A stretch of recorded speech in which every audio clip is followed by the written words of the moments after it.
Councillor Iqbal Sheikh દ્વારા mayor સામે paper ઉડાવીને વિરોધ નોંધાવ્યો છે।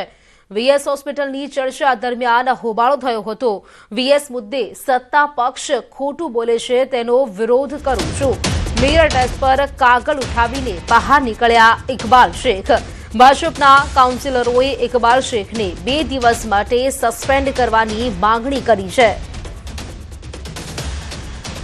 જાહેરાતો કરવાની, એમના કાઉન્સિલરો એમને ટિકિટ મળે એના માટે થપથપાય અને પછી એનો જૂથની અંદર અમે સહકાર ના આપવા વ્યક્તિગત રીતથી હું કાઉન્સિલર તરીકે હું ચૂંટાયેલો છું। મારા ગોમતીપુરની અને અમદાવાદ શહેરની પ્રજા મને લાગે છે કે ભાઈ આ ખોટું થઈ રહ્યું છે અને ખોટાની અંદર અમે સહભાગી નહીં થવા માંગતા, એટલે હું થોડો આક્રોશમાં આવી ગયો કે આજે માન લો કે આ કન્ડિશન છે, લોકો દર્દીઓ મરી રહ્યા છે, કૂટી રહ્યા છે અને લૂંટી રહ્યા છે આ લોકો, તો મારો વિરોધ છે એમ કરીને હું આક્રોશમાં આવીને જે મેં બજેટ સત્ર પર મારે જે તૈયારી કરી હતી એ મેયરના ડેસ્ક ઉપર મેં ફેંક્યું છે, એમાં કોઈ ખોટું નથી।